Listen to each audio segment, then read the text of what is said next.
বন্ধুরা বর্তমানে কিন্তু এই ধরনের ছবিগুলো প্রচুর ভাইরাল হচ্ছে। তো তোমরা কিভাবে এরকম ধরনের ছবি তৈরি করবে, তো আজকের এই ভিডিওতে তোমাদেরকে দেখিয়ে দিব। তো এরকম ছবি তৈরি করতে গেলে তোমাদেরকে প্রথমে একটা ব্রাউজার ওপেন করতে হবে। তো আমি এখান থেকে একটা ক্রোম ব্রাউজার ওপেন করলাম। এরপর আমি এখানে সার্চ করব গুগল জিমিনি। তো আমি এখানে গুগল জিমিনি সার্চ করলাম। প্রথম যে লিঙ্কটা তোমরা দেখতে পাচ্ছ বা ওয়েবসাইটটা দেখতে পাচ্ছ, সেখানে তোমরা ক্লিক করবে। তো আমি এখান থেকে এখানে ক্লিক করলাম। তারপর এখানে তোমরা দেখতে পাবে একটা প্লাস আইকন রয়েছে। তো তোমরা এই প্লাস আইকনে ক্লিক করবে। তারপর আপলোড ফাইল অপশান রয়েছে, আপলোড ফাইলে ক্লিক করবে। তারপর ফটো লাইব্রেরি অপশানে ক্লিক করবে।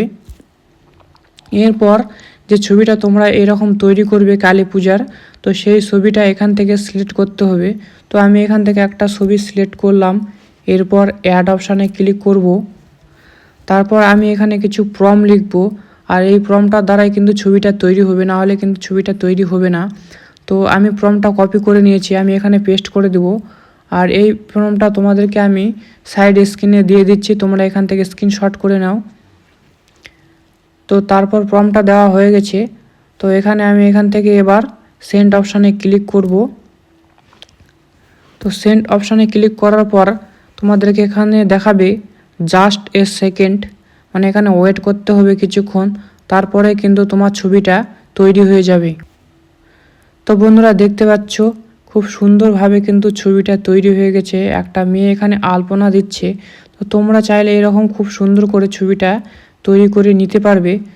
তো এবার বলবো তোমাদেরকে এই ছবিটা তোমরা কিভাবে ডাউনলোড করবে। তো তোমরা এখানে কোণের মধ্যে দেখতে পাচ্ছ ডাউনলোডের একটা চিহ্ন রয়েছে, তো সেখানে ক্লিক করতে হবে। তাহলে তোমাদের ছবিটা কিন্তু এখানে ফাইলে সেভ হয়ে যাবে। এখানে ফাইলে অপশানে সেভ করলে সেভ হয়ে যাবে। তো চাইলে কিন্তু তোমরা এভাবে খুব সুন্দর করে ছবিটা তৈরি করতে পারবে। তো এই ছিল আজকের ভিডিও। তো ভিডিওটা তোমাদেরকে কেমন লাগলো তোমরা কমেন্ট করে জানাও। আর চ্যানেলে নতুন থাকলে চ্যানেলটা অবশ্যই সাবস্ক্রাইব করে দিও সবাই। তো দেখা হচ্ছে পরের কোনো ভিডিওতে।